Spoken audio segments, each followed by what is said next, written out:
जय माताजी मित्रों, हूँ ममता गोस्वामी। मारी चेनल ममतानी रसोई में तमारुं स्वागत है। मित्रों, आज आपणे बनावशुं काचा बटेकानो नास्तो, जे खावामां खूब ज टेस्टी बने छे ने आने आपणे बनता पण वधारे समय नथी लागतो। घरमां रहेली वस्तुमांथी ज आपणे आ नास्तो तैयार करीए छीए अने एकदम आ टेस्टी नास्तो बने छे, बधाने खूब ज भावे तेवो। तो आपणे नास्तो बनाववा माटे मैं अत्यारे 2 मीडियम साइजना बटेका लीधा छे। तो सौथी पहेला तो आपणे आ बटेकानी छालने उतारी लईशुं।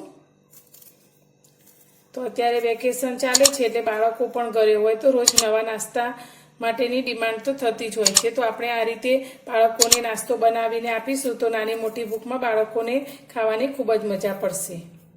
તો આ રીતે પહેલા તો આપણે બધા જ બટેકાને છોલી લઈશું।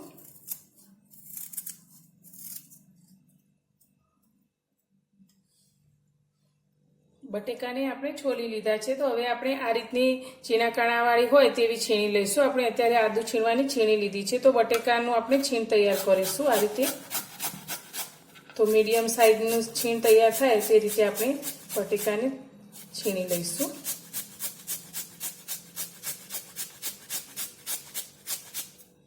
આપણે બટેકાનું છીણ આ રીતે તૈયાર કરી લીધું છે। તો હવે આ બટેકાની અંદર સ્ટાર્ચનું પ્રમાણ ખૂબ જ વધારે હોય છે। તો આપણે આ છીણને 2 થી 3 પાણીએ સારી રીતે ધોઈ લઈશું, જેથી કરીને બધું સ્ટાર્ચ અંદરથી નીકળી જશે। બટેકાની છીણને મેં આ રીતે 3 પાણીથી ધોઈ લીધું છે। તો હવે તેની અંદર પાણી રેડી અને આપણે આને સાઈડમાં મૂકીશું, જેથી તે કાળું ન પડે। આપણે ગેસ ચાલુ કરી અને ગેસ પર એક કઢાઈ મૂકી છે। તો કઢાઈની અંદર આપણે 2 ચમચી જેટલું તેલ એડ કરીશું। તેલ આપણું સારી રીતે ગરમ થાય પછી તેની અંદર આપણે 1 ચમચી જેટલું જીરું લીધું છે તે અંદર એડ કરીશું।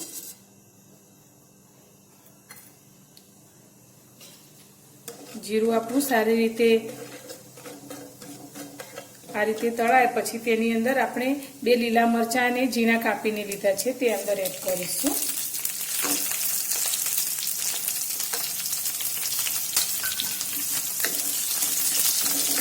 गैसनी फ्लेम ने आपणे मीडियम राखी अने मरचा ने थोड़ा सॉफ्ट थाय ते रीते तळावा दईशुं।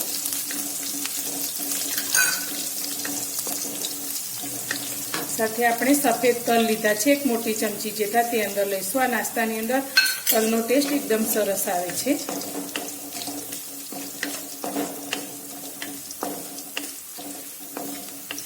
नास्ताने तीखास आपवा माटे मैं अत्यारे रेड चिली फ्लेक्स लीधा छे 1 चमची जेटला ते अंदर एड करीशुं। आ चिली फ्लेक्स कई रीते तैयार करवा तेनो विडियो आपणे मूकेलो छे, तो तमे चेनल पर जईने जोई शको छो। बधी ज वस्तुने आ रीते आपणे सारी रीते सातरी लईशुं।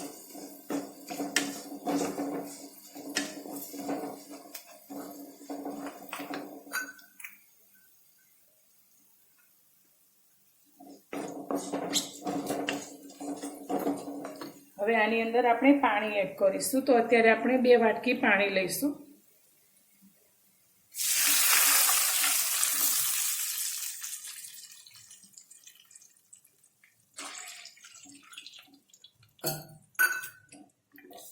હવે આપણું આ પાણી એકદમ ગરમ થાય ત્યાં સુધી તેને આ રીતે આપણે ગરમ થવા દઈશું।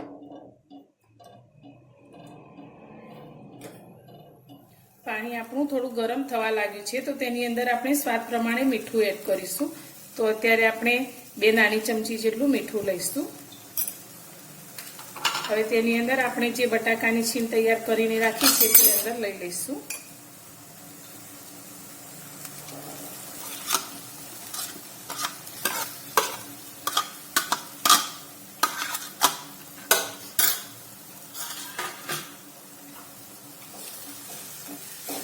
छीण आपणुं थोड़ुं सॉफ्ट थाय त्यां सुधी तेने थवा दईशुं।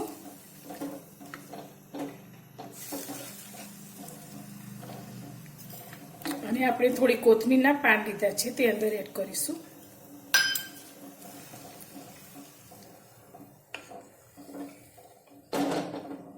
3-1 મિનિટ જેવું થઈ ગયું છે અને આપણું પાણી એકદમ સારી રીતે ઉકળી અને તેની અંદર એડ કરેલું છીણ एकदम सरस रीते सॉफ्ट थई गयुं छे। तो हवे आपणे अत्यारे जे वाटकीथी पाणी लीधुं हतुं ते ज वाटकीना माप प्रमाणे 1 वाटकी आपणे सोजी लीधो छे, जे आपणे रेग्युलर मोटो सोजी होय ते ज लीधो छे। તમે સોજીની જગ્યાએ ચોખાના લોટનો ઉપયોગ કરીને પણ આ નાસ્તો તૈયાર કરી શકો છો. તો હવે આપણે આ થોડો થોડો એડ કરતા જઈ અને આ રીતે હલાવતા જઈશું. એકસાથે બધો જ એડ નથી કરવાનો. આ રીતે ધીરે ધીરે આપણે હલાવશું અને એડ કરીશું. ગેસની ફ્લેમ અત્યારે આપણે એકદમ સ્લો રાખીશું.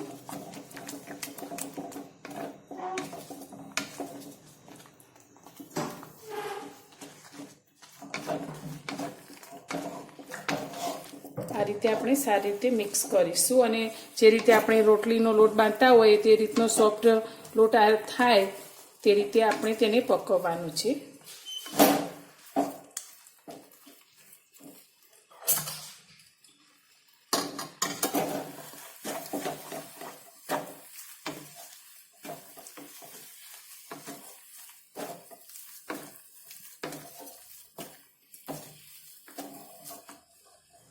લોટને આપણે આ રીતે હલાવતા જઈ અને સારી રીતે પાણીમાં મિક્સ કરી અને આ રીતે સોફ્ટ લોટ તૈયાર કરી લીધો છે. તમે જોઈ શકો છો આપણે જે રીતે રોટલીનો લોટ તૈયાર કરીએ છીએ તેવો જ લોટ આપણો એકદમ સરસ કલરફુલ અને ટેસ્ટી લોટ તૈયાર છે. તો હવે આપણે આને ઢાંકી અને 2 મિનિટ માટે આ રીતે ચડવા દઈશું, જેથી લોટ આપણો એકદમ સરસ રીતે ચડી જશે.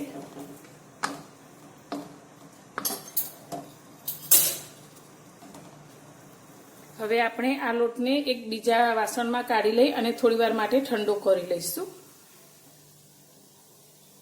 સોજી અને બટેકાનું આપણું આ મિશ્રણ સારી રીતે ઠંડુ થઈ ગયું છે. તો હવે તેને આપણે આ રીતે હાથથી મસળીને મિક્સ કરીશું અને એકદમ સરસ સોફ્ટ થાય તે રીતે મસળીશું.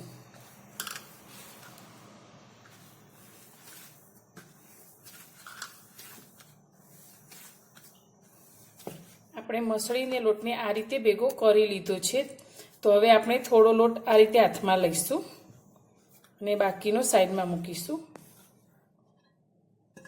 હવે આપણે એક પાટલા ઉપર આ લોટને લઈ અને આ રીતે ગોળ શેપમાં રાઉન્ડમાં કરી લઈશું. તમારે નાસ્તાનો શેપ જે રીતે આપવો હોય તે રીતે તમે આપી શકો છો. તો આ રીતે આપણે પહેલાં તો ગોળ કરી લઈશું.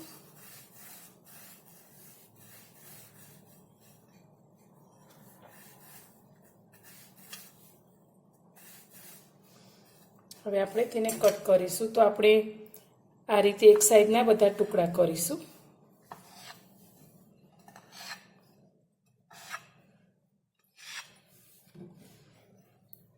અને આ રીતે સરખો શેપ આપી દઈશું.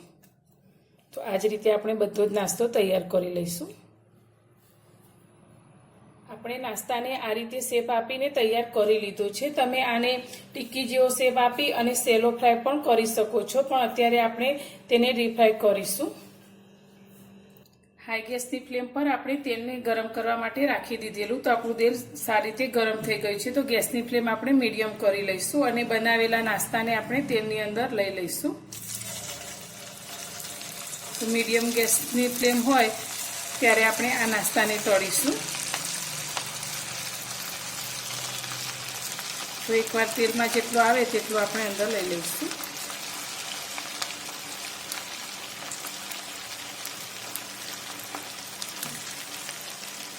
આને આપણે અત્યારે બિલકુલ ચારાથી અડ્યા વગર જ તેને તળાવવા દઈશું અને તેની જાતે તે ઉપર આવે પછી તેને આપણે ફેવરીશું.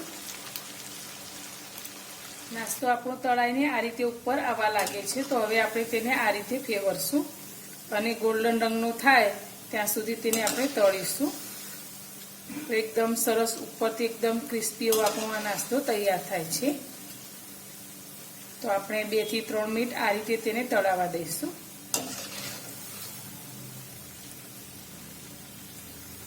નાસ્તો આપણો તળાઈને આ રીતે એકદમ ગોલ્ડન રંગનો થઈ ગયો છે અને ઉપરથી એકદમ ક્રિસ્પી પણ થયો છે. તો હવે તેને આપણે પ્લેટમાં કાઢી લઈશું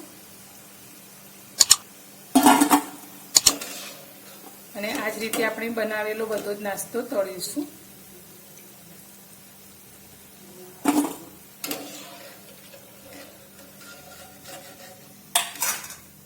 નાસ્તાને આપણે તળી લીધો છે. તો એક પ્લેટની અંદર સર્વ કરીશું. તો તમને અવાજ ઉપરથી જ લાગશે કે આપણો નાસ્તો કેટલો ક્રિસ્પી તૈયાર થયો છે. તો આ નાસ્તો એકદમ ઉપરથી ક્રિસ્પી, તમે અવાજ ઉપરથી પણ જોઈ શકો છો, એકદમ ક્રિસ્પી તૈયાર થયો છે અને અંદરથી સોફ્ટ. તો આ રીતે તમે બાળકોને નાસ્તો બનાવીને આપી શકો છો. આ નાસ્તો આપણો ટોમેટા કેચઅપ સાથે ખૂબ જ ટેસ્ટી લાગે છે અને તમે આને ચાની સાથે પણ સર્વ કરી શકો છો. તો મારી આ એક નાની વાટકી સોજી અને 2 બટાકામાંથી બનાવેલો આ નાસ્તો તમને પસંદ આવ્યો હોય તો મારા વિડીયોને લાઈક જરૂરથી કરજો અને મારી ચેનલ પર નવા છો તો ચેનલને સબસ્ક્રાઈબ કરવાનું બિલકુલ ભૂલતા નહીં. તો ફરી મળીશું એક નવી જ રેસીપી સાથે નવા વિડીયોમાં.